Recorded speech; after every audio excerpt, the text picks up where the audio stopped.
ปอหางโตขุมโอ้นี่อ่ะขี้คุยเด่นสุดลึดอันนี้นะมือแรงมาเอามือแรงมาเอาอยู่หลาเนาะมาซอกงัวซอกควายหรือว่ามาเพาะหางโตก็เลยมีทีมงานมาแต่เบียงทองขี้ข่วยหลายทุกคนถ้าเบิ่งผลงานว่าสิออกมาดีปานใดเดี๋ยวนี้กำลังอูดเนาะอูด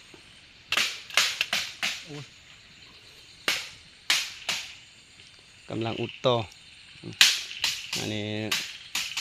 ทันหมอยงมาพร้อมทีมงาน4 คนเป็นแบบแค่นางแบบนี้อ่ะบ่ได้เอ็ดเนื้ออันเป่าแก็บอ่ะตดออก บุกไว้เต้าแก้บเป่าแก้บมันสิ งอกเบิ่ง สิมืดลมก้อนขันเป่าแก้บมันอยู่นี่อันนี้มันเป็นต้นไม้ ใส่ซาดพด ง่าไม้มันดก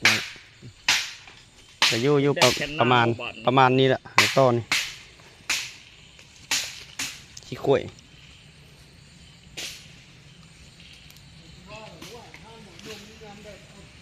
ขี้ข่วยนี้ยังกว่าอ้น6เข้า3 ปี เขาก็มาเอาละบ่ไม่ได้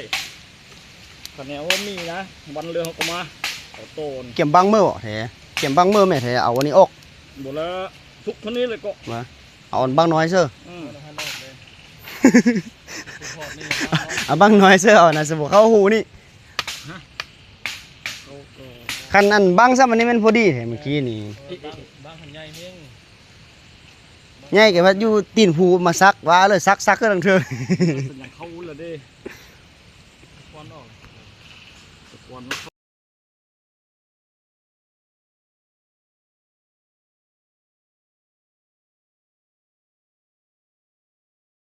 บุมักไปเลยข่าวอยู่ทานสองโตลบ2อาจารย์นี่อาจารย์แขนนางบุไม่อาจารย์เก็บเนื้อ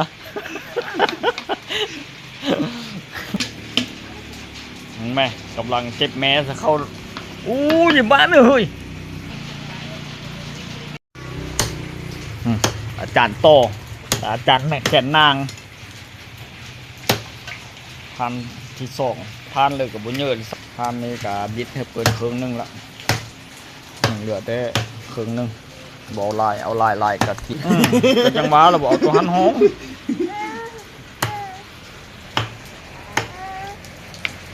บ้าตะเหนื่อยแม่เลยว่า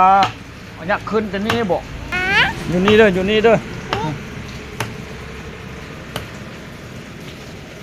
บอกแล้วมันเอาห้างมันนี่กับเถอะ